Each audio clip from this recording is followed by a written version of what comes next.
vamos começar aqui essa palestra, que faz parte aqui de um ciclo de palestras e também de um curso que é dado junto com a professora Beatriz Herédia, e ainda está hospitalizada, não está podendo acompanhar essa atividade que foi organizada juntamente com ela. Então nós temos o prazer aqui de ter o professor Sérgio Leite, do CPTA, da Universidade Federal Rural do Rio de Janeiro, que vai falar então sobre questões da terra no Brasil, a concentração de terra, da estrangerização da terra no Brasil, e que é um tema que é objeto do processo, né, já um processo mais amplo, e também de medidas, projetos de lei, medidas mais recentes de tramitação. Então é um tema de atualidade, até que a Universidade da Cidadania, que é outra instituição aqui do Fórum de Ciência e Cultura, vai promover mais para o final do ano um outro debate sobre essas medidas, né, esse projeto de lei, que abrangem outras dimensões relativas ao meio ambiente, a planos diretores, etc. Mas então, passo para o Sérgio. Boa tarde a todas e a todos. Eu queria, antes de mais nada, agradecer o convite da Beatriz e do José Sérgio. É um prazer estar aqui compartilhando um pouco algumas questões de pesquisa, algumas inquietações de pesquisa também, né? E eu diria algumas pistas, né, para pensarmos um pouco o tema da questão fundiária no Brasil a partir de uma entrada, né, que eu queria justamente discutir com vocês, que é o processo de, digamos assim, estrangeirização da terra, né, ou recentemente denominado pela literatura internacional como land grabbing, né, num movimento, né, de aquisição de ativos fundiários pelo capital internacional, e como é que isso tem, de certa maneira, afetado o Brasil no contexto mais recente, né? Eu preferi estruturar essa fala aqui, né, com vocês a partir de dois eixos, né, na medida em que ambos estão completamente intercalados, né? O primeiro deles relacionado à expansão do chamado agronegócio no Brasil, né? Eu digo assim porque é uma questão também, a própria denominação do setor como agronegócio faz parte da problematização que eu gostaria de tratar aqui, né? Mas a expansão do agronegócio no Brasil, amparado, obviamente, por políticas públicas, né, que lastreiam esse movimento de forma relativamente intensa nesse movimento observado, pelo menos nas duas últimas décadas, perdão, né? Junto a isso, né, eu gostaria de tratar justamente do fenômeno da estrangeirização das terras, como é que isso ganhou importância no debate internacional, né? Como afeta o caso brasileiro e quais são algumas, porque isso é um tema também um pouco complicado, mas quais são algumas evidências que poderiam ser apontadas para o nosso caso em particular e quais as implicações desse movimento no contexto agrário recente, né? Mas não só agrário, na medida em que a questão fundiária, a questão da terra, é uma questão que me parece central na agenda política, econômica, social hoje. Então não se trata meramente de uma dimensão setorial do problema, né? Isso eu gostaria de ressaltar, né? Na medida em que isso afeta uma série de interesses, uma série de lutas e de atores que se relacionam direta ou indiretamente à terra, né? Eu vou fazer a minha exposição amparado aqui no PowerPoint, porque trouxe alguns mapas e algumas figuras, e aí fica difícil falar sem poder usar o recurso visual, né? Mas essas pesquisas, enfim, que vêm sendo desenvolvidas em torno desse tema no CPDA, que é o Programa de Pós-Graduação em Ciências Sociais em Desenvolvimento, Agricultura e Sociedade, da Federal Rural do Rio de Janeiro, elas têm um lastro, pelo menos, de 10 anos, primeiro quando comecei, juntamente com Moacir Palmeira, aqui presente, a Beatriz Herédia e a Leonilde Medeiros, a desenvolver um grande projeto chamado Sociedade e Economia do Agronegócio no Brasil, né, onde foram exploradas, né, diferentes áreas e diferentes culturas entendidas aí como espaços do chamado agronegócio, em particular, né, Mato Grosso, meio norte mato-grossense, a região de Santarém, no Pará, a região do sudoeste goiano, Triângulo Mineiro e oeste da Bahia, né? E aí trabalhamos ao longo de alguns anos estes diferentes desenhos na carne, digamos assim, no território dessas configurações assumidas pela expansão do agronegócio, né? Além disso, depois eu tive a oportunidade também de trabalhar com o Sérgio Sauer, né, em 2011, 2012, e sobre o tema, em particular, da estrangeirização, né, a partir de uma rede internacional de pesquisadores que estavam pensando o problema, e esse artigo, que eu acho que foi o que o José Sérgio distribuiu para vocês, né, ele foi publicado aqui no Brasil pela Revista de Economia e Sociologia Rural, mas no plano internacional foi, naquele momento, publicado um número especial do Journal of Peasant Studies, dedicado ao landgrabbing no mundo, né? E aí com várias, digamos assim, pesquisas sobre diferentes países e tentando um pouco mapear melhor o problema numa perspectiva internacional, né? E, além disso, o que eu vou falar aqui hoje também está amparado num artigo mais recente, que está para ser publicado agora em maio, ainda não foi, eu vou deixar depois com o Zé Sérgio a cópia, né, que escrevi junto com um colega, Jorge Flexor, né, sobre essa questão do landgrabbing novamente, mas tratando agora de acoplá-lo não só ao movimento do preço das terras, como também ao movimento dos preços das commodities ao nível internacional, porque as coisas estão todas interligadas, né? Enfim, mas eu vou tratar disso aqui e o texto será enviado assim que publicado para o Zé Sérgio, né? Eu quero chamar a atenção que esse problema de pesquisa, essa agenda de pesquisa, digamos assim, também tem sido objeto de um grupo que eu coordeno no CPDA, com a participação da Karina Cato, aqui presente, né, que é o GEMAP, que é o Grupo de Estudos em Mudanças Sociais, Agronegócio e Políticas Públicas, que reúne um conjunto bastante grande de pesquisadores e estudantes, né, onde a gente vem trabalhando desde 2014 esse tipo de assunto a partir de diferentes entradas, especialmente nas pesquisas dos estudantes em processo de elaboração de tese. Então, é um conjunto, então, de iniciativas que tem possibilitado, inclusive com o apoio de agências como a FAPERJ, através da Bolsa Cientista do nosso Estado, do CNPq, da Bolsa de Produtividade, e mais recentemente de um estágio sênior que realizei no exterior com a Bolsa da CAPES, né? Então, a partir desse conjunto de iniciativas, nós temos conseguido, agora com um pouco mais de dificuldade, dar seguimento, né, a essa agenda de trabalho, né?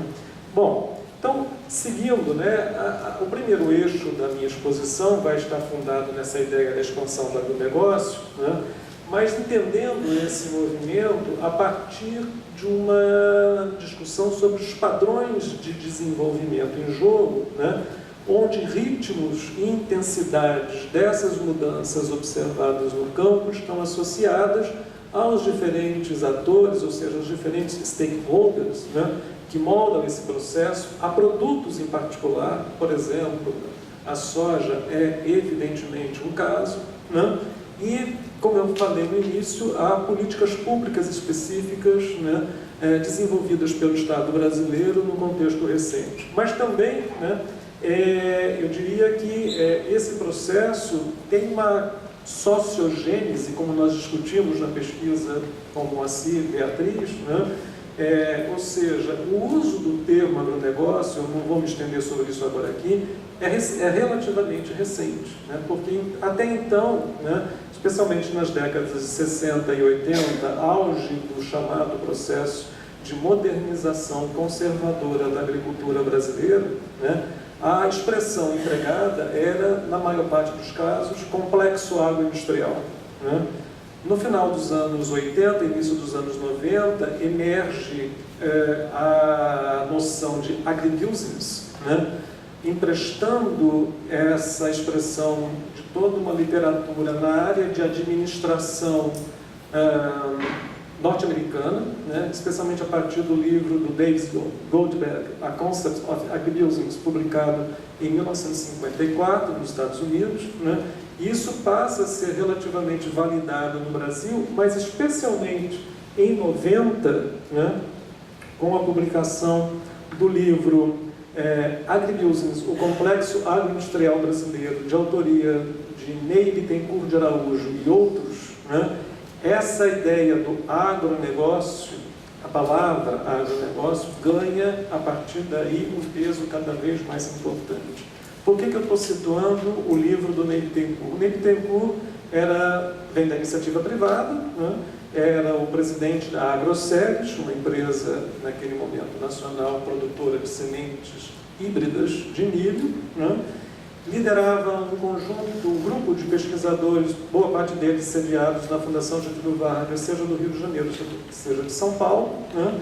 E consegue, de alguma maneira, né, convencer, especialmente os economistas rurais, fundados a partir da ideia de economia rural, muito própria a uma, digamos assim, bagagem norte-americana, de forte influência nas escolas de agronomia no Brasil, né, como a Exalc em São Paulo, como Lavras, né, em Minas Gerais, por exemplo, entre outras, Viçosa também em Minas Gerais, né. O Ney Bittencourt, que tinha uma legitimidade muito grande diante desse tipo de acadêmicos e empresários, né, convence-os de que a ideia de agricultura, estrito sensu, não é mais capaz de traduzir, né, a dinâmica, digamos assim, do setor de uma maneira ampliada e, portanto, seria preciso incorporar a essa discussão segmentos associados à agricultura, seja na produção de insumos ou maquinaria, seja no processamento, especialmente na área de serviços, né? E isso ganha corpo, não só, digamos assim, em termos conceituais, mas eu quero chamar a atenção, ganha corpo em termos políticos, ao tomar posições muito específicas que vão redundar, por exemplo, na criação, em 1993, pelo próprio Ney Bittencourt, né, da chamada Associação Brasileira de Agronegócio, a ABAG. Né?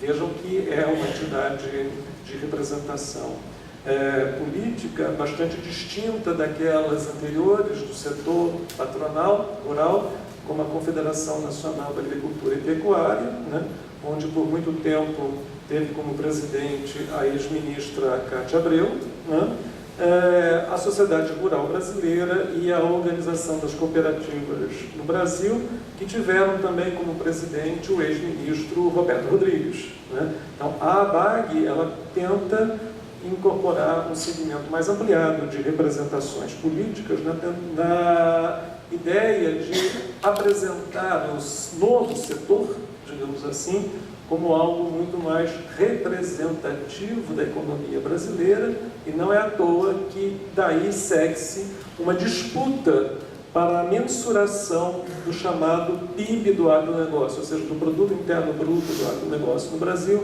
que uns vão dizer que não, é 20%, outros não, é 27%, é 32%, né? Enfim, há uma disputa que não é apenas de números, mas obviamente é de recursos orçamentários, especialmente do Estado brasileiro, na medida em que, ao dizer que o agronegócio representa X, eu tenho, obviamente, legitimidade para demandar Y, né, em termos de apoio e de recursos financeiros. Né? Então, essa discussão sobre a hegemonia recente da palavra agronegócio, que passou a ser empregada desde o agronegócio da soja, né, até o agronegócio do alho, por exemplo, né, como também substituiu, por exemplo, no Banco do Brasil, a antiga e famosa vice-presidência da carteira de crédito agrícola do banco, o maior financiador da agricultura brasileira, por uma vice-presidência do agronegócio, por exemplo. Né? Então você tem o emprego quase que hoje pouco naturalizado, né, desse termo, que é muito mais difuso do que o complexo agroindustrial, que tinha uma mensuração até, digamos assim, técnico-econômica um pouco mais definida, né? E o agronegócio é o que exatamente? Né? Enfim, vocês devem ter visto, né, várias campanhas publicitárias, né? O agro é pop, né, na televisão, especialmente na Globo, né? Ou o movimento Sou Agro. Né? Então, são coisas que eu acho que temos que prestar atenção. Né? Eu não vou avançar nessa discussão aqui hoje, mas eu só quero chamar a atenção a isso, que não necessariamente é uma coisa naturalizada. Pelo contrário, nós temos que um pouco problematizar melhor essa sociogênese, processo da emergência da ideia de agronegócio. Então, no meu entender, mas é uma questão polêmica, eu admito, né? Não dá para falar desse movimento da expansão do setor agropecuário brasileiro sem pensarmos na ação do Estado. Né?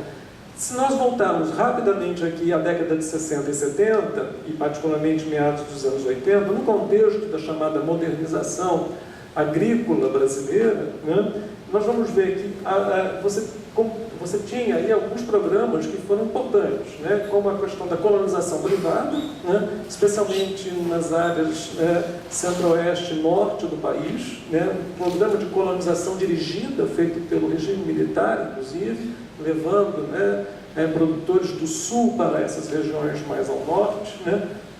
Fundamentalmente, o programa de crédito rural, que eu também não vou me estender aqui, mas que financiou a taxa de juros reais negativas, o processo de expansão da produção de commodities em grandes propriedades na região centro-sul do país, né?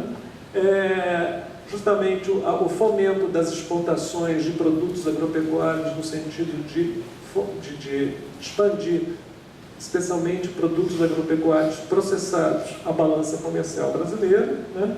E o que se convencionou chamar na época a ideia de uma nova fronteira agrícola, né? Ocupada pelos cerrados, em particular o Mato Grosso, por exemplo, né? Mas não só, o oeste da Bahia, Minas Gerais, Goiás, essa faixa central, né?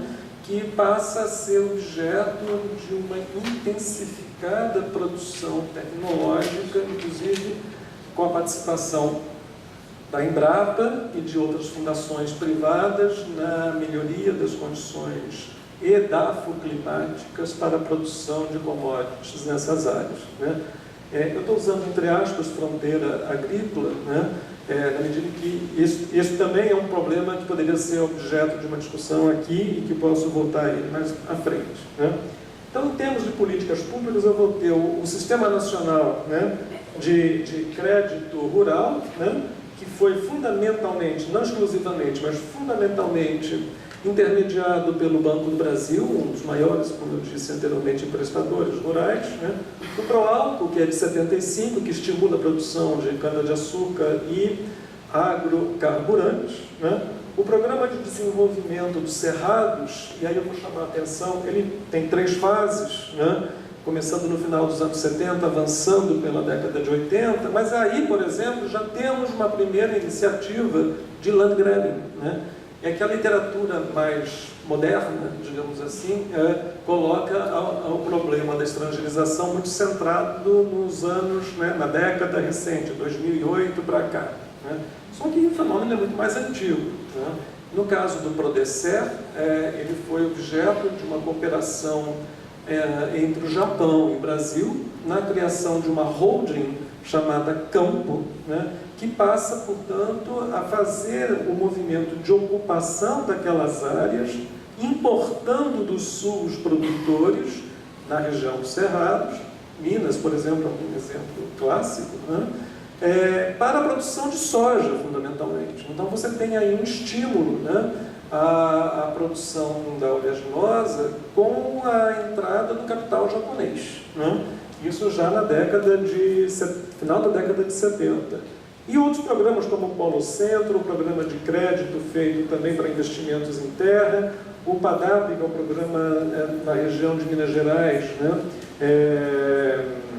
E também as novas pesquisas desenvolvidas no âmbito da Embrapa, criada no início da década de 70, que no início trabalha muito com adaptação de tecnologias geradas fora do país, mas que passa cada vez mais, desde aquele momento, a desenvolver novas tecnologias próprias, né, entre as quais aquelas que vão ser fundamentalmente aplicadas nessa região dos Cerrados. Né. Quando eu atualizo esse debate das políticas públicas para a década de 90, 2000, 2010, né, o que eu vejo? Né? Talvez aí a estruturação de um outro patamar do processo de modernização dessa agricultura brasileira, o que eu estou chamando aqui de um catch-up da agricultura e da agroindústria do Brasil, né? Não necessariamente a continuidade do modelo anterior. Né? Aí é um debate com o Guilherme Delgado, que esteve aqui com vocês na semana passada. Né? Na minha visão, não é apenas uma continuidade daquele processo ou padrão, mas a estruturação de um novo padrão. Né? A gente depois pode discutir um pouco isso.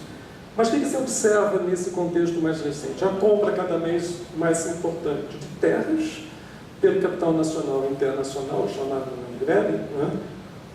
A retomada, especialmente a partir do governo Lula, né, do crédito rural, né, especialmente na área de investimentos, mas também no setor agroindustrial, né, e também a presença de financiamento oriundo das tradings, né, que se passam a emprestar aos agricultores, né, a vigência de novos títulos governamentais, né, no sentido de buscar novas fontes de financiamento para a agricultura. Isso começa, né, com a cédula do produto rural em 1994, o malfadado fundo de commodities da mesma data, e depois vem com força em 2004, já na gestão do Roberto Rodrigues no Ministério da Agricultura, com os títulos do agronegócio, letras e uma série de coisas. Né? Um movimento pesado de endividamento do setor rural, né? O fomento à produção de commodities, agora incluindo o etanol, por exemplo, né? A abertura, aspas, de novas fronteiras. Eu prefiro trabalhar essa ideia de fronteiras muito na linha do Pierre Monbeck, né? De não pensar coisas muito estanques e, digamos assim, jogos, né? E movimentos que me parecem ser mais apropriados de serem observados. Né? Mas aqui eu tenho Amazônia, Maranhão, Piauí, Tocantins, eu vou voltar a falar sobre isso. E aquilo que o Alfredo Wagner Bergman de Almeida vem falando há alguns anos, né? Que a revisão e a reformulação de diferentes códigos da Era Vargas, né? Que passam agora por uma, digamos assim, mudança importante, porém às vezes não tão visível. Né? O Código Florestal é exemplo disso, 2012, toda a discussão que está sendo feita agora, por exemplo, com relação ao Código da Mineração, né? E também, obviamente, as pressões resultantes da mudança do processo de demarcação de terras indígenas, de quilombos, etc., etc. Né? Bom, em termos de políticas públicas, o que nós vamos observar em particular? A retomada do crédito rural, que na década de 80 havia perdido fôlego por conta da crise, né? Mas ele volta com bastante peso, eu vou mostrar daqui a pouco o assunto. Investimentos que passam pelo BNDES, em particular o programa Moderfrota, que teve uma participação importante no financiamento agroindustrial. A pesquisa agrícola, que ganha muito peso no período, nos últimos 15 anos, por exemplo, né? Mas também a inauguração de uma política de financiamento para a agricultura familiar, o PRONAF, em 1995-96, né? Que permanece, né? e várias dificuldades na regulação da política fundiária e muito mais dificuldades ainda na implementação de um programa efetivo de reforma agrária, inclusive no governo Dilma, né? O Guilherme Delgado, nesse livro dele de 2012, vai caracterizar esse processo como uma frouxidão do Estado na política agrária, ou seja, a não política como política e quais são os seus rebatimentos e implicações. Bom, avançando um pouco, para essa observação do primeiro eixo, eu peguei dois casos, digamos assim, que me parecem representativos. A cana-de-açúcar, né, e a soja, que são dois produtos que a gente pode, de certa maneira, atribuir, né, a ideia de agronegócio, né. Aqui a gente pode observar a evolução da área plantada com cana-de-açúcar no Brasil, né, nesses últimos anos, de 90 a 2012, vejam que em azul é o total nacional, em vermelho é a região norte e nordeste, e em verde a região centro-sul. Vejam que, sobretudo a partir de 2000, na virada dos 90 para os 2000, há uma acelerada, né, acelerado aumento da área plantada, em particular na região centro-sul, né?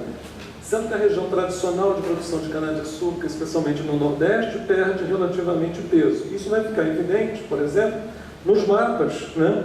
Aqui eu trouxe para vocês, a partir de uma tabulação especial da produção agrícola municipal do IBGE, a posição, digamos assim, cartográfica, né? De 73 a 2014. Então, áreas que eram tradicionalmente produtoras de cana, como era a região, né, da mata pernambucana, né, o norte de Alagoas, você também tem aqui o Brejo Paraibano, enfim, várias regiões onde você tem essa participação importante, e o norte do Rio de Janeiro, né. Quando eu olho o último mapa, 2014, por exemplo, elas não estão deixando de produzir cana, não é isso, né? Mas relativamente a expansão vai se dar neste miolo aqui. São Paulo, né? Mato Grosso do Sul, inclusive em áreas indígenas, né? Uma parte de Goiás, uma pequena parte do Paraná, uma parte do bico do Triângulo Mineiro, né? Que passam agora, né, a liderar o processo de produção, processamento da cana e, consequentemente, o fortalecimento, né, das entidades representativas dos usineiros nessa região, como é o caso da Única, né, que reúne os interesses dos produtores de cana e álcool de São Paulo, né. Bom, quando a gente vê, com dados de 2014, como está controlado o grupo ou o setor, né, é espantoso observar que, ao invés das velhas e oligárquicas famílias produtoras de cana, especialmente do Nordeste, que mantém peso, obviamente, mas cada vez menor, né, você tem hoje um processo de desnacionalização e controle, do setor sucro e álcool energético, né? A Copersucar, na realidade, é controlada pela Cargill, né? A Raízen, né, que você vai ter, né, que vai ser controlada pela Shell, né, e pela Cosan, né? A Biosev, que é do grupo francês Louis Dreyfus, né? A Odebrecht, bom, que continua sendo nacional, mas agora, obviamente, eu não sei qual é efetivamente a posição dessa empresa no setor, né? A Guarani, que foi adquirida por uma empresa francesa chamada Tereos, né? E a Bunge, que também é norte-americana, né? E a Adecoagro, né, que é argentina, e ainda com investimentos do George Soros, né? Bom, então você tem aí uma participação extremamente significativa no capital internacional, no controle, né,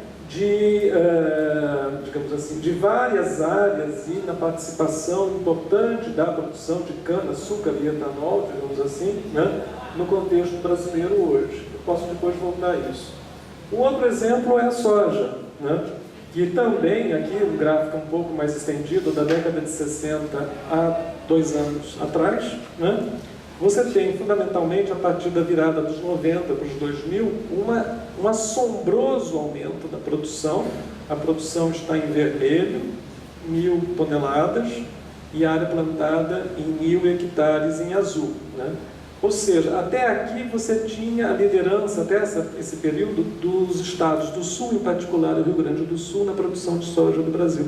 Na virada dos 90 para os 2000, o Mato Grosso passa a liderar, né, essa produção de forma hegemônica e contínua, né, sendo que o município de Sorriso, no meio norte mato-grossense, é hoje considerado o maior produtor de soja no mundo. Não sei se ainda permanece, mas era considerado como tal, né? Então nós vamos ter, pegando novamente os mapas, né, um deslocamento espacial da produção de soja, que estava, como eu disse, concentrada na produção da região sul, especialmente em produtores de pequeno ou médio porte, né, viabilizando o processamento via cooperativas, né, para uma produção cada vez mais estendida em direção, ao centro-oeste cerrado, na região do Cerrado, como também a região nordeste, e aí o famoso Mato Piba,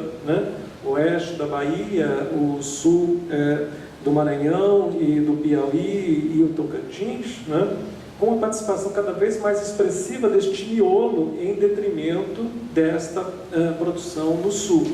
Não é que a produção do sul não esteja ainda valendo, claro, está.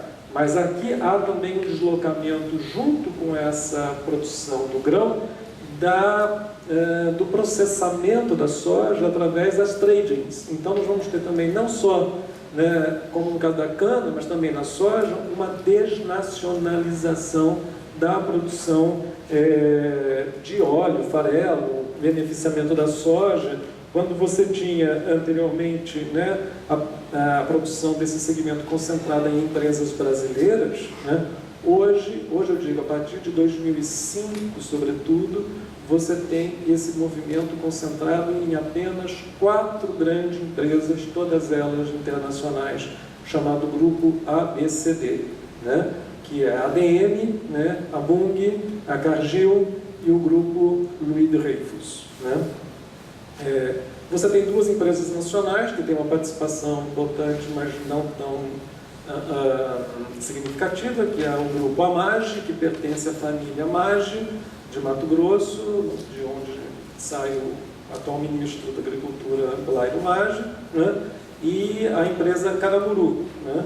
Mas a grande produção processada está concentrada nas mãos dessas 4 estrangeiras, né? Vou mostrar para vocês agora um pouco aqui, depois eu volto, que você tem aqui, né, uma participação significativa, por exemplo, né, também dos argentinos, que controlam agora a produção, especialmente os grupos El Terrar e Los Globos, né? Aí a produção de soja, não de processamento. Então, a internacionalização se faz não só apenas no processamento, como eu estava chamando a atenção, mas também na produção agrícola propriamente dita, né? A Decoagro, Calix e Cresud, todas elas argentinas, né? E grupos chineses, né, e norte-americanos, né, que estão cada vez mais presentes nesse contexto. Por que eu estou chamando atenção aos argentinos? Porque o chamado modelo argentino, que se desenvolve a partir da década de 90, especialmente com a crise do final dos anos 90 na Argentina, conhecido como pool de siembra e fideicomissos, né, ele é, na realidade, o modelo mais acabado do que vem sendo chamado do processo de financeirização da agricultura, um descolamento quase que radical entre o controle da produção, os investidores que aportam recursos e capitais para, e a produção propriamente dita. Então, não se faz, por exemplo, um processo de aquisição de terras, mas de controle, gestão e leasing fundiário, que passa a ser cada vez mais importante no caso brasileiro, em particular no Mato Grosso e no Mato Grosso do Sul, com a participação dos grupos El Terrar e Los Globos, mas também no Nordeste, na Bahia e no Maranhão, né? Então isso vai ser uma coisa que talvez valesse a pena tratarmos mais para frente, né? Então aqui é o Matopiba que eu tinha mencionado, né, que inclusive foi definido na gestão da Cátia Abreu, no Ministério da Agricultura, como uma região especial de intervenção do Estado para o desenvolvimento mais acelerado da produção de commodities, né, e que decreto esse que foi depois derrubado, se não me falha a memória, pelo atual ministro, né, mas continua valendo uma série de dispositivos e incentivos fiscais à produção de commodities nessas regiões, em particular a soja, mas não só. Se você vai para o oeste da Bahia, em municípios como Luiz Eduardo Magalhães, Correntina, São Desidério, por exemplo, nessa região aqui, você tem as maiores produções de algodão também para exportação, né? Enfim, então é uma área, digamos assim, especial para ser pensada e que vem sendo objeto de uma discussão importante de várias lideranças e movimentos sociais que se reuniram ano passado em Brasília para mostrar os conflitos, né, que esse movimento de expansão bastante forte da produção de grãos vem provocando nessa área, especialmente com uma série de comunidades nativas, né, que foram desalojadas para tanto. Eu vou voltar a esse assunto um pouco mais em frente, né? Mas para mostrar, e para o meu espanto, né, eu estou muito preocupado com isso, a velocidade com que esse processo se faz, né? Vejam, por exemplo, o caso do Mato Grosso, com dados totalmente defasados, 96, 2006, o censo de 2016, como vocês sabem, ainda não foi, digamos assim, realizado, né? Está sendo sucessivamente adiado e recentemente houve uma discussão em torno do próprio modelo e do próprio questionário que será aplicado no censo. Não vou poder falar sobre isso agora aqui, mas enfim. Mas, de qualquer maneira, aqui eu mostro, né, a distribuição da área da produção de soja por extrato de área, né, no Mato Grosso, que é o principal produtor de soja, né, onde eu posso observar aqui nesse cinzinha propriedades acima de 5.000 hectares. Aqui, propriedades entre 1.000 e 5.000. Então, eu tinha em 96, 50%, com mais 27%, 77% da soja era plantada em grandes propriedades, ou seja, acima de 1.000, sendo que delas quase 30% acima de 5.000 hectares. Em 2006, esse fenômeno se concentra muito mais, né? Ou seja, entre 1.000 e 5.000 tem 43%, acima de 5.000, 41%, ou seja, 84% da produção de soja está nas mãos de grandes proprietários, né? Particularmente 41% da produção de soja em Mato Grosso, em 2006, 10 anos depois, eu não sei como está agora, mas enfim, estava nas mãos de proprietários com acima de 5.000 hectares. Você tem casos, por exemplo, né, de propriedades de 50.000 hectares, o que equivale a 2 vezes o tamanho da cidade de São Paulo, né, com 15.000 hectares plantados de soja, né? Então, é uma área, digamos assim, bastante grande, né? Bom, esse tipo de desenho mostra um pouco, essa figura foi muito usada, eu estou trazendo aqui porque ela foi apresentada, né, pelas entidades, por algumas entidades representativas do patronato rural brasileiro, né, sobretudo para exposições no exterior, né, mostrando de colheitadeiras e plantadeiras atrás, né, a grandeza, a pujança, né, e a dinâmica do chamado agronegócio. Então é uma imagem, esse jogo de imagens também tem sido muito importante, né, não só nos estudos, mas como na mídia, como eu estava chamando a atenção anteriormente, para dizer que a cara moderna da agricultura brasileira é essa, né? Então acho que a gente tem que um pouco problematizar, né? Um pouco a minha ideia aqui é trazer alguns problemas, né, para esse tipo de interpretação. Então eu tenho um conjunto hoje de políticas públicas que afetam o desempenho do setor. Por que eu estou chamando a atenção disso? Porque na pesquisa que fizemos lá com a Moacir, Beatriz e a Leonilde, por exemplo, no trabalho de campo, entrevistando diretamente os grandes produtores, o que a gente ouvia, né? Um pouco a história do agro self-made man, né? Ou seja, eu me construí por um processo de esforço individual, né? E cresci e desafiei problemas, mudei do Sul para o Mato Grosso, do Mato Grosso para o Pará, do Pará fui até a Venezuela, enfim, né? Então, não estou desconsiderando as trajetórias individuais, claro, né? Mas eu quero chamar a atenção que este movimento teve, embora não seja reconhecido nos depoimentos dos atores, particularmente dos sojicultores gaúchos, né? Gaúchos entendidos aí, oriundos do Rio Grande do Sul, do Noroeste Paranaense, e inclusive talvez em algumas regiões de Santa Catarina, né? Que falam muito mais de um certo pioneirismo, né? No desbravamento dessas regiões, né? Num certo wishful thinking, pensar, né? Sua capacidade de trazer o progresso a uma região vazia e composta de produtores ou de populações, digamos assim, que não manejam as tecnologias modernas, que desconhecem, né, esses processos, etc., etc., desqualificando-os, portanto. Isso é muito forte na fala, né, desses personagens. Então, eu quero chamar a atenção, em primeiro lugar, para além de todo o preconceito que esse tipo de depoimento carrega, para o fato de que por trás desse processo esteve o Estado. Né? Esteve o Estado lá nos anos 70, como chamei a atenção, com o Prodecep, com o crédito rural, etc., etc. Está também agora, né, com políticas que regulam o uso da terra, e é isso que está, obviamente, em questão hoje, não é à toa, né?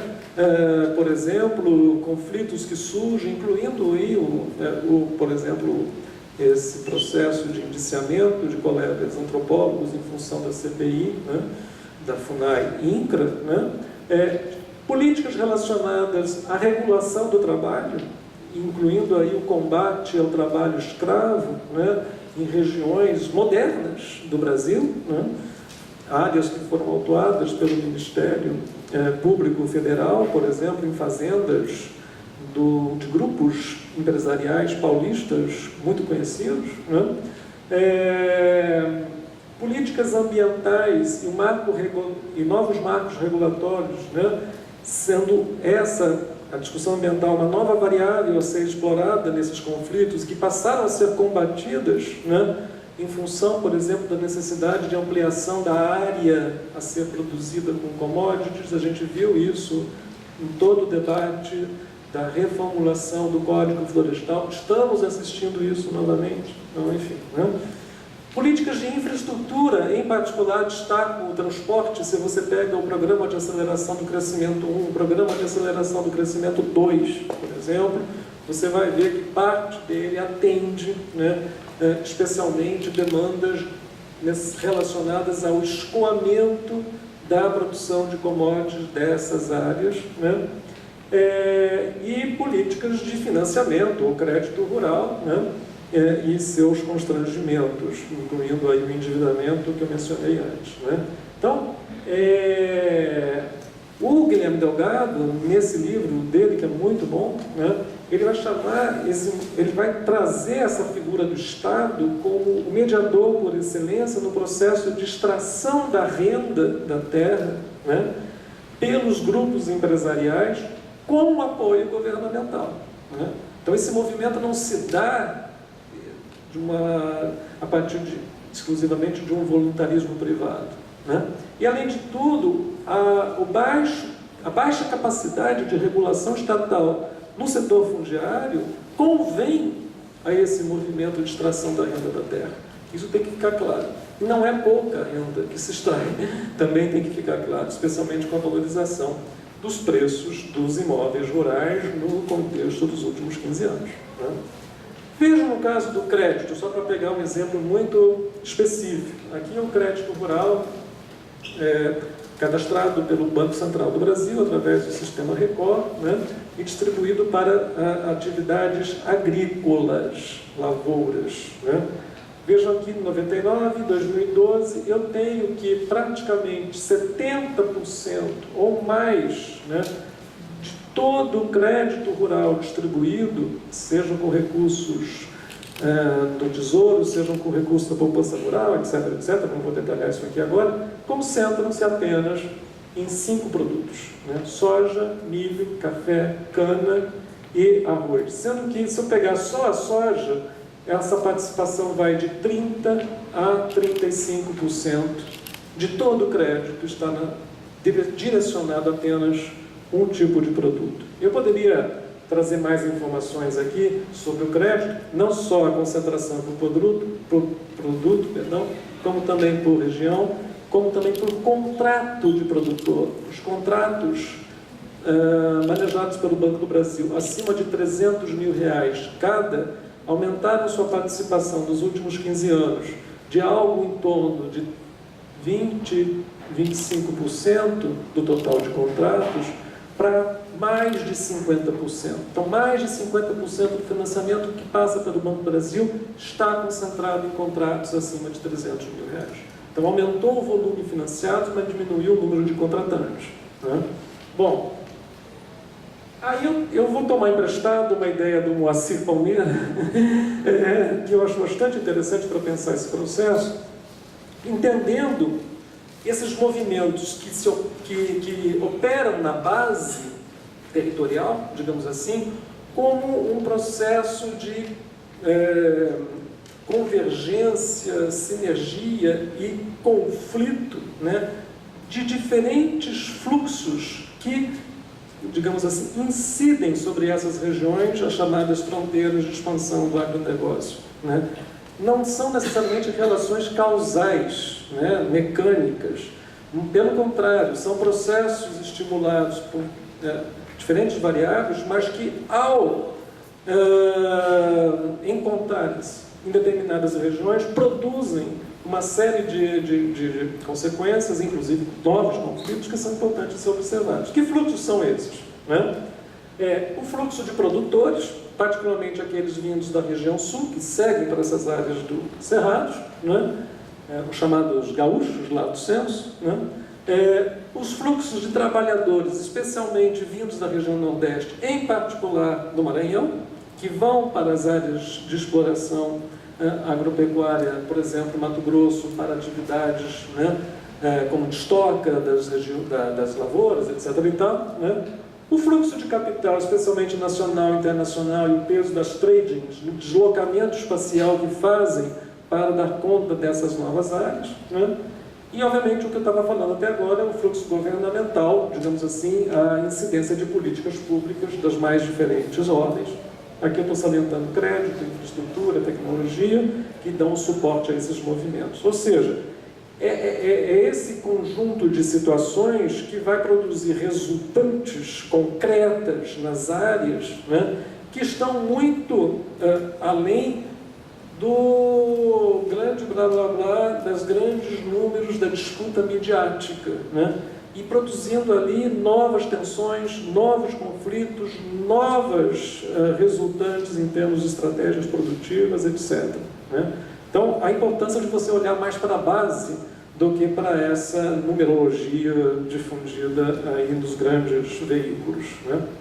Bom, e agora eu entro no segundo eixo da palestra, Zé, se você quiser me cortar, que é a questão propriamente dita do Landgraben, mas que eu queria justamente tratá-la a partir do cenário anterior que eu mostrei, né?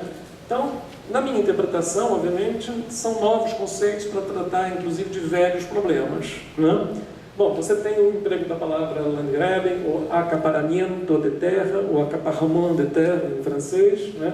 Que foi fortemente empregada tanto pelas ONGs como pelo próprio Banco Mundial, IFED, etc. Você tem a International Land Coalition, né, defendendo pressões comerciais sobre a terra, como a outra noção, né?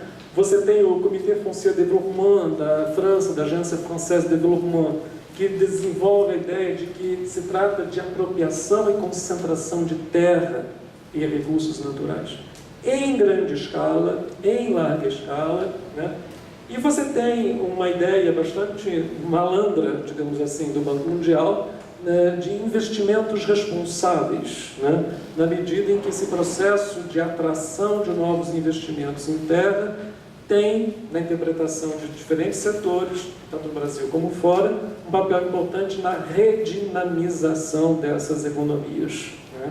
Então você tem aí digamos assim, diferentes tentativas. Nessa última em particular, ela é marcada pela ideia de oportunidades versus riscos, né? Sendo que as oportunidades se concentram na capacidade de desenvolver algumas regiões, né? Na promoção de explotações, novos setores industrializados, ajusante ou montante da agricultura, novos empregos no setor e transferências de tecnologia, né? Mas embute também riscos nesta perspectiva, segundo eles, né? A questão dos direitos sobre a terra, né? O que é muito forte, por exemplo, no caso africano, onde essa ideia do uso não está necessariamente registrada, é muito mais marcada por costumes morais, inclusive, do que propriamente por registros, né, em cartório do uso dessas terras, né? Então, toda a discussão sobre o risco fundiário, né, e o termo que se usou, por exemplo, no caso dos investimentos franceses de sécurisation foncière, né, é uma questão importante aqui, né? A corrupção dos recursos financeiros alocados, né? A especulação financeira com terras, né? Externalidades negativas, sejam sociais ou ambientais, causadas pelos tais investimentos, né? E um processo de insegurança alimentar. Esse é um jogo possível de interpretação do processo, muito à la Banco Mundial, por exemplo, mas que não deixa de ser usado por várias empresas, né? E mais recentemente por fundos de pensão. Eu vou voltar a isso daqui a pouquinho. Então a ideia do land grabbing, ela tem esse processo de apropriação da terra. Alguns vão falar em green grabbing, outros em water grabbing, né? Esse livro desse pesquisador francês, Gérard Chouquier, vai falar de production grabbing, ou seja, não se trata apenas de uma incorporação das terras, das águas, né? Mas também da própria forma de produzir e organizar a produção, né? Nesse livro aqui, sugestivamente chamado Terre porteuse, entre femme de terre e apetite d'espace, né? Enfim, você tem aí um apetite incomensurável de espaço rural, né? Bom, e quando eu pego, por exemplo, né, dados da GRANT, que é uma ONG internacional que tem se dedicado ao assunto, eu vou ver que atividades que envolvem investimentos e acumulação de terra na América Latina, e Brasil em particular, está aqui, tem vários lugares onde aparece o Brasil, estão concentrados, por exemplo, na produção de soja, de arroz, de alimentos, soja novamente, alimentos, com capitais originários da China, né, do Golfo, da Índia, Japão, Arábia Saudita, Coreia do Sul, Emirados, né, e grupos financeiros. Vários deles, que são particularmente esses apontados em vermelho, incidentes no Brasil e fundamentalmente na produção de soja, grãos e alimentos em geral, né? Então você tem aí um processo que não é pequeno, né? O próprio estudo do Banco Mundial, em 2010, que foi um estudo que se tornou muito conhecido, né, vai chamar a atenção que entre 2008 e 2009 foram 45 milhões de hectares transacionados em terra, 75% deles na África, né? E essa demanda vem, sobretudo, na produção de commodities para milho, soja, cana-de-açúcar, óleo de palma, arroz, canola, girassol e floresta pantana, sendo que, no caso brasileiro, os 3 primeiros merecem destaque, né?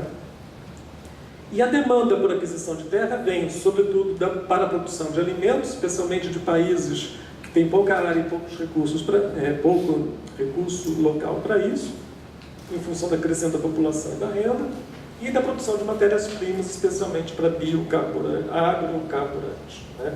Deslocando essa produção para países onde a terra e a força de trabalho, né, tem um custo efetivo mais baixo do que nesses países, digamos assim, originários. Bom, avançando um pouco, há também uma tentativa de trabalhar esses dados num projeto chamado Land Metrics, né, que começou a ser feito em 2012, recolhendo informações em cartórios, na imprensa, etc. São dados muito difíceis de serem compilados, né? E eles vão chamar a atenção que, em 2012, 1.200 negociações com terra envolvendo investidores estrangeiros voltados à produção agrícola, 83,2 milhões de hectares, né? O que representa 17% das áreas agricultáveis do mundo, sendo que 60% dessas transações realizadas em África, né? Então, é de fato um movimento importante que foi denunciado com esse tipo de intensidade e velocidade por essa ONG GRAN em 2008, e a partir daí pulularam os estudos oficiais e acadêmicos, né, direcionados ao assunto. Né? Segundo o Banco Mundial, quem demanda terra? Né? Os governos preocupados com o consumo alimentar sem capacidade de produzi-los, né? Corporações financeiras em busca de vantagens comparativas, né? E empresas agroalimentares fazendo coro ao processo de concentração da produção e do processamento. Né? O interessante é que o tipo de investimento alocado nessas compras de terras não vem necessariamente de grupos agrícolas. Há um trabalho muito bom do John Wilson e colegas, né, que vai mostrar muito bem que esse processo tem origem, seja em capitais do setor, mas em capitais de setores convergentes ou sinérgicos, em capitais não tradicionais do setor, tipo George Soros, por exemplo, né? E o mais interessante, o surgimento dessas novas empresas imobiliárias rurais, escritórios imobiliários na área rural, ou seja, segmento de serviços, né, que são cada vez mais importantes em diferentes regiões e se ocupam, né, de todo o trabalho de limpeza das áreas. Entendam limpeza no amplo sentido da palavra, que envolve não só o processo de regularização documental sobre a propriedade, como limpeza do solo, da terra para o plantio, como a saída de pessoas que anteriormente ocupavam aquelas regiões. Né?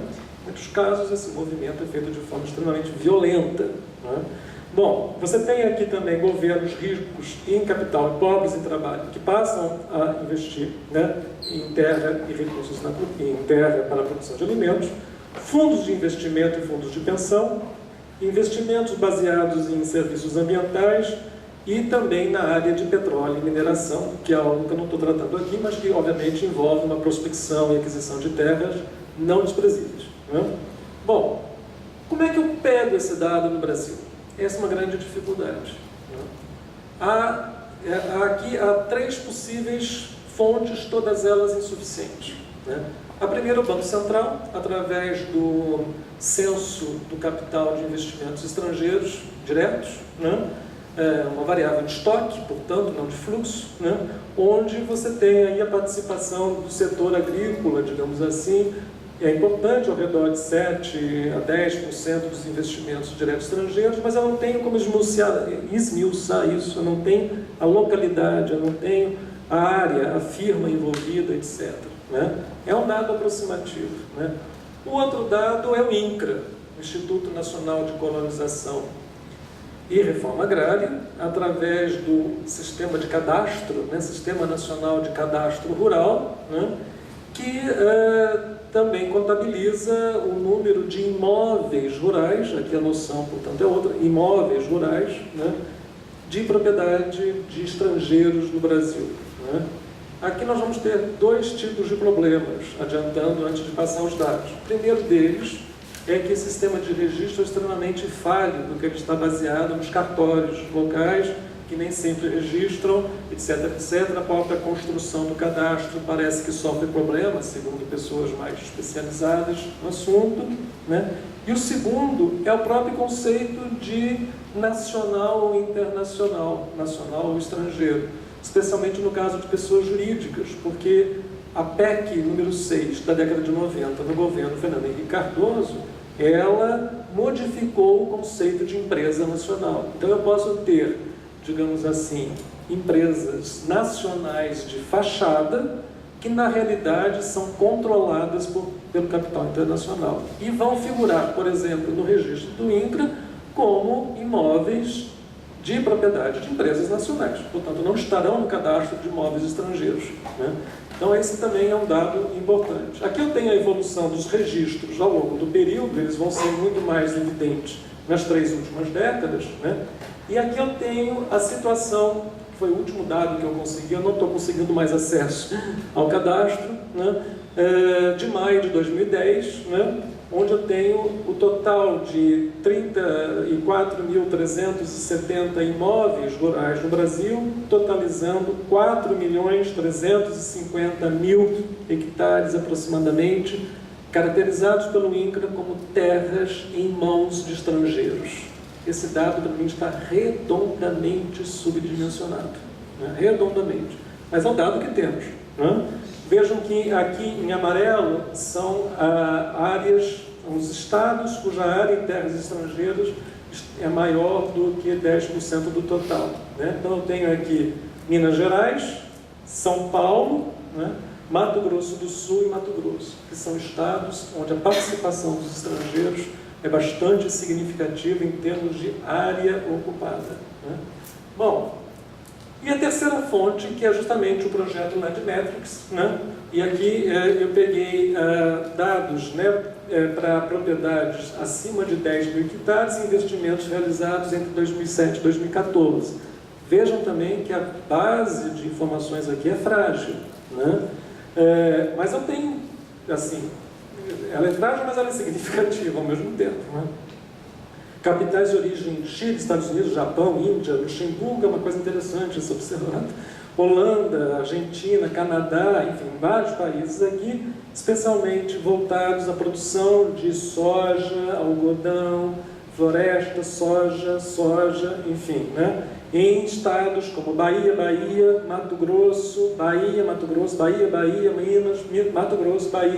Grosso, Bahia, enfim, você tem uma concentração de alguns estados, né, de alguns produtos e alguns países originários, né, no levantamento feito pelo Landmetrics em 2015, com base em 2014. Né.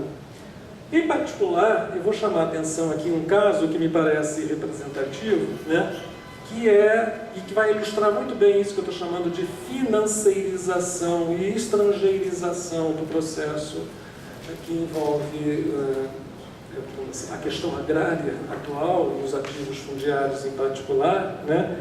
A partir desse relatório publicado por essas organizações, a Rede Social de Justiça e Direitos Humanos, a GREM, né? E mais duas, e mais uma, e tem uma outra participação também, essa aqui é uma empresa sueca, uma organização sueca, e tem uma organização canadense também que contribui para esse estudo, né, que é o peso dos fundos de pensão e o processo de estrangeirização das terras no Brasil. Em particular, né, preocupados aí com este fundo de pensão, chamado TIAA-CREF. O que é o TIAA-CREF? É o fundo de pensão dos professores nova-iorquinos. Então, uma forma de valorizar os recursos do fundo de pensão do TIAA-CREF foi aplicar na compra de terras no Brasil.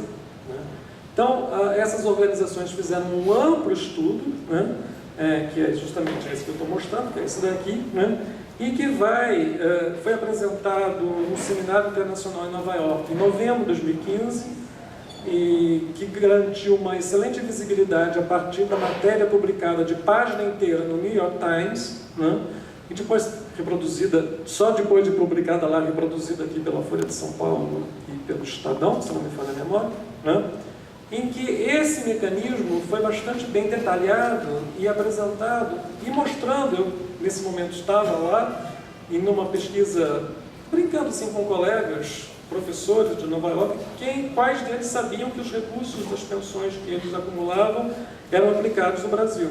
Pouquíssima gente sabia, né? Então, o que tem a ver, né, o fundo de pensão de uma senhorinha, professora aposentada da faculdade X em Nova York, com a expulsão de agricultores no sul do Piauí, né? Como é que essa dimensão financeira e da aquisição das terras, ela hoje intermedia uma série de atores que, a rigor, né, não estariam sendo conectados, digamos assim, né? Então, nesse trabalho, né, eles vão mostrar, obviamente a pesquisa não é minha, né, essa participação. Esse aqui é um mapa que eu retirei do próprio relatório apresentado pelo fundo, pelo TIAA-CREF, para os seus acionistas e pensionistas, né? Eles estão mostrando, até para justificar o dinheiro empregado, mostrando que está sendo valorizado, né, que compramos sim terras, né, 35 mil hectares no Mato Grosso, 500, eu não consigo ver aqui, mas enfim, alguma coisa em torno de 500 mil hectares aqui em São Paulo, né? Eu também não vou conseguir ver aqui, tem problema de grau de lente, mas enfim, mas eu posso depois pegar, né? 17 mil hectares na Bahia, 60 e poucos mil hectares no Maranhão, produzindo, sobretudo, milho, algodão, soja e cana, né? Você vai ter aí uma participação importante de um grupo que aplicou, em 2012, 2 bilhões nisso de dólares. E um novo projeto do grupo em 2015, ano retrasado, de 3 bilhões de dólares, né? Montado num esquema que é este, né? Aqui eu tenho a TIAA-CREF, os quadrinhos em vermelho são empresas norte-americanas, os quadrinhos em azul são empresas nacionais brasileiras, entre aspas, né? Então na base eu tenho Agrobio, a Terra do Sol, Terra Investments, Nova Ibiajara, por exemplo, a Cosan, né? A Telos, Terra Viva, né? A Radar, por exemplo, é importante nessa discussão, que foram todas construídas aqui, montadas para operar no Brasil, mas cujo controle efetivamente estratégico, financeiro, acionário, é norte-americano, a rigor do próprio fundo de pensão, né? E aí eles vão contratar, isso está no relatório, vocês vão poder, esse relatório está disponível na internet, é muito fácil de ser localizado. Eles vão contratar este senhor aqui, Euclides de Carli, que tem uma empresa de grilagem de terras, vamos dizer, é uma imobiliária, né? Vamos chamar assim, está sendo gravado, filmado, enfim, uma imobiliária, né? Nessa região sul do estado, né? Do Piauí, né? E que, a partir, chama Colonizadora de Carli, Codeca, né? A partir dos serviços prestados ao TIAA-CREF, consegue, né, desalojar uma série de camponeses nessa região e adquirir as terras para a produção, né, digamos assim, aqui no sul do Maranhão, para a produção, né, de commodities, né, como resultantes dos investimentos do TIAA-CREF. Então, eu uno uma ponta que é professores de classe média nova-iorquinos a camponeses, né, no sul do Maranhão, no Brasil, né? Enfim, é interessante, né? Bom, e para fechar a minha fala, quer dizer, esse movimento todo da expansão do agrobusiness, dos investimentos diretos estrangeiros em terra, provocaram, de fato, um grande aquecimento no mercado de terras do Brasil, tornando a sua valorização algo não desprezível. Obviamente, eu vou mostrar daqui a pouquinho que isso também está atrelado à variação do preço internacional das commodities. Bom, aqui eu tenho Mato Grosso, novamente, que é um estado estratégico, do meu ponto de vista, né, onde eu vou ter, entre 2004 e 2013, aqui é reais por hectare, para áreas, por exemplo, próprias à produção de soja e algodão, né, eu vou ter variações, né, de entre 2004 e 2013, de 182%, 160%, 158%, 172%, algumas mais baixas, mas as áreas mais propícias à produção de soja, 172%, 65%, né? Sendo que a inflação do período foi 65%. Né? Então, variações que ultrapassaram muito a inflação. E se eu vou para as novas fronteiras, por exemplo, o estado do Humaitá, a região de Humaitá, no estado do Amazonas, a variação no mesmo período do preço das terras foi de 780%. No Pará, em algumas áreas, por exemplo, em Marabá ou mesmo Santarém, né, variações acima de 500%, onde, por exemplo, agora você tem um polo, né, próximo a Santarém, onde foram instalados diversos terminais graneleiros, para além do terminal graneleiro da Cargill implantado em Santarém em 2000, 2001, né, em Milituba, por exemplo, né? Então você vai ter aqui uma variação bastante acentuada. Luiz Eduardo Magalhães, na Bahia. Luiz Eduardo é interessante porque é chamada cidade do agronegócio, e quando você, o Maciel esteve lá também, né, enfim, você vai ver um padrão de segregação urbana, né? Os trabalhadores, né, estão todos concentrados num bairro mais distante, chamado São Benedito, mas conhecido como Iraque, né? E os produtores, né, os grandes fazendeiros, moram num condomínio de classe alta, que é denominado paraíso, né?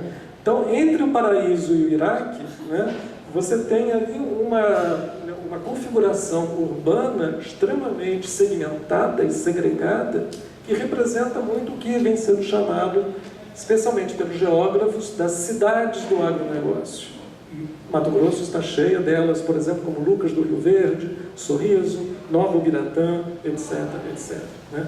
Aqui eu peguei a variação do último ano disponível. É engraçado que o governo brasileiro não tem os dados de variação dos preços das terras. Para você ter acesso a eles, você tem que comprar, né? Então, ele é produzido ou pela Fundação Getúlio Vargas, aqui do Rio de Janeiro, mas com valores, com agregações, Estado, por exemplo, ou desagregado por regiões pelo Instituto FNP, que é um instituto privado. Então, o INCRA compra os dados do Instituto FNP, né, para o controle das próprias áreas, né? Então, eu tenho aqui uma variação, por exemplo, do ano de 2014 para 2015, né, Sudeste baiano, por exemplo, de 80% em um ano, né? Então, são variações que são bastante importantes, né, que vão se concentrar no Nordeste, particularmente, né? Uma outra coisa que eu não vou poder detalhar aqui, mas essa tabela resume, nós fizemos uma correlação entre a variação do preço das terras, né, e de alguns ativos, como, por exemplo, né, o preço da soja, o índice da Ibovespa, o índice da Bovespa, da Bolsa de Valores, né, o preço da carne, a inflação e a taxa de câmbio, né. Nós vamos ver que, de fato, há uma fortíssima correlação, né, entre terra e soja. Então, a variação dos preços dos imóveis rurais está diretamente associada também ao boom das commodities, especialmente entre 2000 e 2014. Elas vêm perdendo peso nos 2, 3 últimos anos, né? Mas nesse movimento que acompanha praticamente todo o governo Lula, por exemplo, né, que vai providenciar saldos superavitários na balança comercial agrícola, ele também vai incentivar um aumento importante no preço das terras e na valorização dos ativos fundiários. Aquilo que o Guilherme chamava a atenção, portanto, da extração da renda, né? Aí eu poderia, por exemplo, lançar mão da obra do Polanyi, né, para pensar o que significa isso de fato, né? E se eu substituo, como diz o Polanyi num dos seus ensaios, o trabalho pela terra, né, o que a gente poderia deduzir em termos de dinâmicas, né, digamos assim, poderiam ser utilizadas para compreender o que está se passando hoje nesses espaços, né? Então, quero chamar a atenção que, entre os economistas, a ideia de que uma teoria da renda da terra foi um debate, digamos assim, datado e, para alguns, hoje ultrapassado, mas ele volta com tudo, né? Ele volta especialmente nessa ideia do Inácio Rangel, de uma quarta renda da terra, para além da renda absoluta do Marx, para além da renda diferencial 1, diferencial 2 do David Ricardo, uma renda advinda da especulação que se faz com os ativos fundiários, né? Um insight extremamente brilhante do Rangel, né? Que foi muito bem empregado por ele, especialmente em alguns estudos na década de 80. Né? Enfim. E vou fechar, eu abusei da paciência de vocês, né? Para mostrar que, de fato, esses fenômenos, eles, ao invés de aliviarem, eles, ao contrário, agravam o problema de concentração fundiária no Brasil. O Brasil é um dos países com maior nível e grau de concentração fundiária no país, no mundo, perdão, né? Você tem aqui, praticamente, isso aqui são os dados do INCRA, de imóveis rurais, né? Por exemplo, imóveis acima de 100 mil hectares, né, eram 22 em 2003, são 365 em 2014, né? Eles representam, né, uma capacidade de absorção da área que saltou de 2% para 18%, né, da área total de imóveis do país, né? Se eu vou ao IBGE, ao Censo Agropecuário, né, que trabalha com outro conceito, o conceito de estabelecimento agropecuário, né, os grandes imóveis, eles representam 1%, um pouquinho menos de 1% dos estabelecimentos, mas abocanham 44% da área, né? Então, é um nível de concentração, em termos de Gini, por exemplo, 0,856, que é quase uma concentração absoluta, né? Então, esse processo que eu estava chamando a atenção, ele acirra ainda mais, e sobretudo uma disputa na região central do Brasil. Claro, o Brasil tem muita terra, mas tem áreas onde essa disputa se acirra pela pressão já aqui mencionada, seja de gado, seja de soja, seja de cana, alimentada capital nacional, capital internacional, etc. E tal. E essa exportação dessa modernização agrícola brasileira, inclusive para a África, né? A Karina estuda isso melhor do que eu, para a savana em Moçambique, né? Chamado Corredor de Nacala, né? Onde sojicultores brasileiros, né, passam a investir lá, especialmente sojicultores mato-grossenses, né? A um preço de equivalente a R$50 o hectare de aluguel, contratos de 50 anos renováveis por mais 50, sendo que o custo de carregamento da soja produzida em Moçambique para a exportação à China, que é um dos grandes destinos da soja brasileira, é muito mais baixo do que no Brasil, obviamente, né? Então eu tenho uma expansão desse modelo mato-grossense, fundamentalmente, para a África. E a internalização, que eu já falei, não vou repetir aqui, de um modelo argentino, no caso brasileiro, dessa financeirização da agricultura. Jogando peso nesse processo de desnacionalização da propriedade, da organização da produção e da própria cadeia agroindustrial, reforçando a ideia, portanto, de production led, né? Eu tenho também, ainda a título de algumas conclusões apenas, né, a participação de investimentos de capitais não associados ao setor rural, cada vez mais importante, né, o que eu chamei a atenção para as imobiliárias rurais, né, a financiarização das atividades agrícolas, que passa pela valorização dos ativos fundiários, como eu tentei mostrar recentemente, né, e o papel do Estado nesse processo, através de políticas e instrumentos que boa parte deles financiados com recursos públicos, né? Seja no Banco do Brasil, seja no BNDES, seja recursos diretamente do Tesouro, seja através da infraestrutura, via Ministério do Transporte, DENIT e tudo mais, né? Então, são processos que vão passar, por exemplo, como essa comunidade Santa Filomena no Piauí, né? Que foi, digamos assim, que teve que sair desse espaço por conta da aquisição do capital por empresas estrangeiras, né? Como também impactos ambientais, que eu não estou tratando aqui, obviamente, né? Aqui uma questão, por exemplo, do tipo de desflorestamento entre o Piauí e o Maranhão, né? Onde você vai ter, efetivamente, né, processos que geram novos conflitos, demandam novos marcos regulatórios, né? E cada vez estão hoje, cada vez mais, na mira, né, dos interesses nacionais e internacionais, né, pelo, digamos assim, pela ocupação desse espaço. Eu só vou finalizar com algumas questões que me parecem mais conjunturais, não menos importantes, né? A primeira delas é que esse processo todo, ele teve, no caso brasileiro, né, a tentativa de uma regulação, sobretudo a partir do parecer da Advocacia Geral da União, em 2010, né, na época do Luiz Adams, né, que recupera a legislação sobre uso e compra de terra por pessoas ou empresas estrangeiras, que é uma legislação da ditadura de 1971, que limitava em até 50 módulos, né, fiscais a possibilidade de aquisição de terras por estrangeiro, não podendo ultrapassar 1/4 do tamanho dos municípios, né? Bom, vejam que essa lei ela foi completamente escamoteada durante o governo Fernando Henrique, que possibilitou, né, o avanço da compra de terras estrangeiras no Brasil. Com essa nova pressão internacional, a AGU, eu estou resumindo aqui, o processo é muito mais complexo do que isso, né? A AGU solta esse parecer que bloqueia, em parte, esse processo, mas que, ao mesmo tempo, é alvo das pressões as mais diversas, inclusive por parte dos investidores internacionais, o que leva, né, o Congresso a pensar em novas estratégias. Primeiro, uma anterior do deputado Beto Faro, de 2007, né, do Partido dos Trabalhadores, né, que ainda está tramitando, que é no sentido de regulamentar, definir nos marcos da legislação anterior, para não deixar vácuo legislativo, legal, né, mas também o projeto da presidência da Câmara de Agricultura, né, e Desenvolvimento Rural, da Comissão de Agricultura e Desenvolvimento Rural da Câmara, né, apresentado em 2012, que é o projeto de lei 4059, que liberaliza muito esse movimento e que está sendo objeto, desde setembro de 2015, né, de forte pressão para ser tratado em regime de urgência no Congresso, né?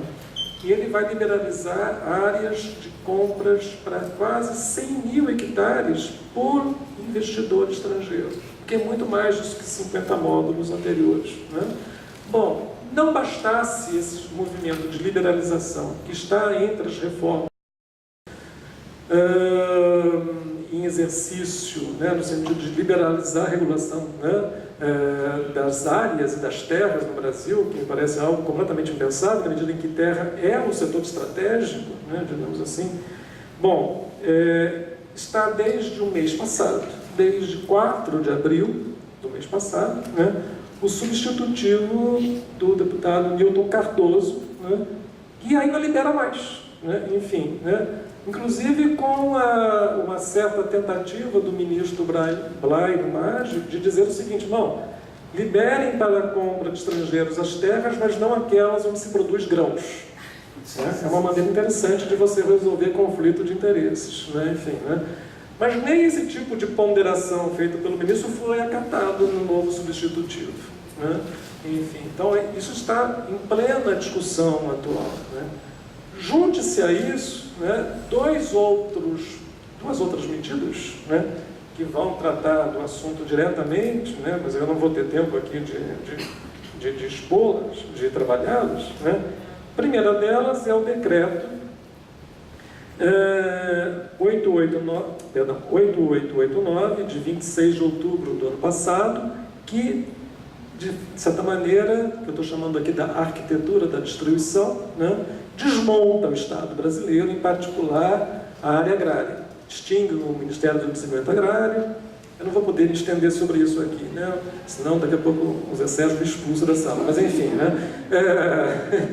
Enfim, mas ele distingue uma série de UNEAD, a ouvidoria agrária, ou seja, os órgãos reguladores, né, em parte, né, perdem importância ou são meramente extintos, reforçando aquela tese do Guilherme da frouxidão, né, na regulação fundiária brasileira, né.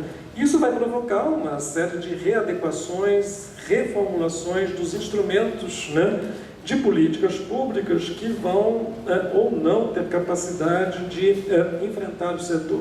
Eu poderia me estender mais, mas enfim, esse decreto é extremamente importante, não só para pensar o campo agrário, como para pensar o campo agrícola no âmbito do Ministério da Agricultura, Pecuária e Abastecimento.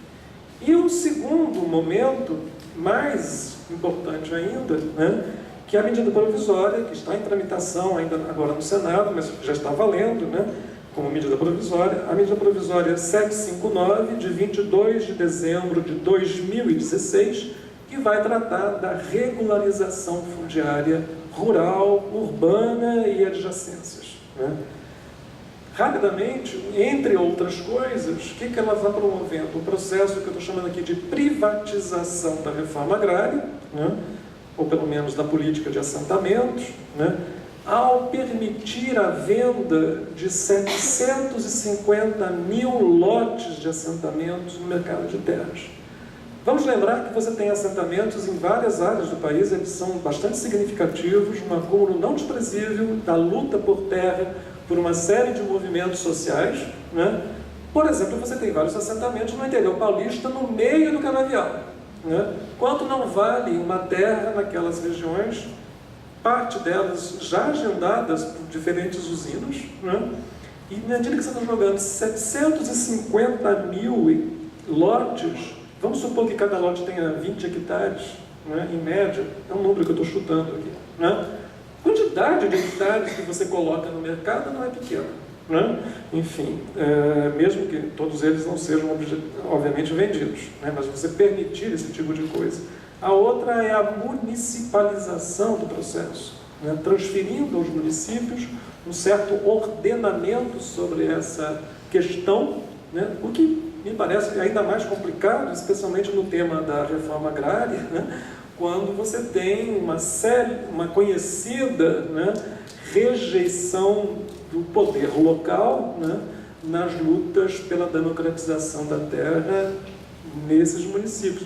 Por isso a ideia de uma legislação feita a partir da União, né, e não a transferência e a abdicação de suas funções do Estado Nacional para tratar da dimensão fundiária, mesmo que localizada nos diferentes municípios. Mas veja aqui, só para reforçar que a questão fundiária está na agenda, né? Não é uma questão de agraristas, né, sonhadores, né, enfim, de um pessoal que perdeu o bonde da história ou tudo mais, né, ou do passado rural brasileiro, como nós somos frequentemente taxados no campo acadêmico, especialmente nas agências de fomento, né? Enfim, lá vem aquele pessoal do matinho de novo, né? Enfim, né? Então, para mostrar que isso está mexendo com uma série de interesses que não estão necessariamente ligados a questões rurais, né, e que vão afetar decisivamente, né, o destino, né, enfim,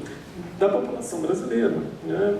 Então, eu queria trazer muito mais as minhas inquietações e preocupações para discutir com vocês, né, do que certezas e conclusões afirmativas do estudo. São dados, né, coletados e sistematizados para mostrar um pouco esse ritmo e essa intensidade que vem transformando a paisagem rural brasileira, né, e que, de certa maneira, não tem sido objeto, talvez, nem capacidade, até de uma certa maneira deliberada, né, regulatória do Estado no controle das mesmas. Muitíssimo obrigado, mais uma vez, obrigado pela paciência.